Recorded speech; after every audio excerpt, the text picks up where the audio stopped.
ये कहानी महज एक अफसाना नहीं, बल्कि एक ऐसा राज है जो कई लोगों की जिंदगियों को बर्बाद कर चुका है। अगर तुम बहादुर हो, अगर तुम्हारी हिम्मत है, तो पढ़ो। लेकिन एक वार्निंग याद रखो, यह कहानी मुकम्मल करने के बाद तुम कभी पहले जैसे नहीं रहोगे। रात के 2 बज रहे थे। कमरे में मुकम्मल खामोशी थी और फोन की रोशनी तारीकी में अजीब सा खौफनाक अक्स बना रही थी। अहमद, जो हमेशा नए व्हाट्सएप ग्रुप्स और चैनल्स ज्वाइन करने का शौकीन था, एक दोस्त की भेजी गई लिंक पर गौर कर रहा था। व्हाट्सएप चैनल 13वां दरवाजा, मत ज्वाइन करो वरना क्या? अहमद ने मुस्कुराते हुए सोचा, ये कोई और फजुल पुरस्कार चैनल होगा जिसमें डरावनी तस्वीरें या अफवाहें होती हैं। तजस्सुस के मारे उसने लिंक पर क्लिक किया और चैनल ज्वाइन कर लिया। चैनल ज्वाइन करने के कुछ ही लम्हात बाद एक ऑडियो मैसेज आया। खुश आमदीद, तुमने 13वां दरवाजा खोल दिया है, अब पीछे मत देखना। अहमद ने हंसते हुए रिकॉर्डिंग सुननी शुरू की, लेकिन अगले ही लम्हे उसके चेहरे का रंग फक हो गया। पसीने की बूंदें उसकी पेशानी पर नमूदार होने लगी।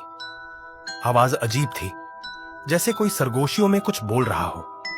वो आवाज इंसानी नहीं लग रही थी, लेकिन ज्यादा खौफनाक बात यह थी कि वो अल्फाज अहमद का नाम ले रहे थे।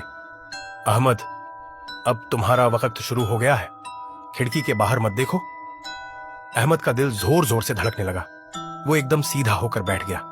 उसने मोबाइल का कैमरा ऑन करके खिड़की की तरफ मोड़ दिया, लेकिन कुछ नजर नहीं आया। फिर अचानक खिड़की के बाहर कुछ हरकत हुई। वो कोई परछाई थी जो आहिस्ता आहिस्ता खिड़की के करीब आ रही थी। अहमद का सांस रुकने लगा। उसने झट से मोबाइल बंद कर दिया और लिहाफ में छुप गया।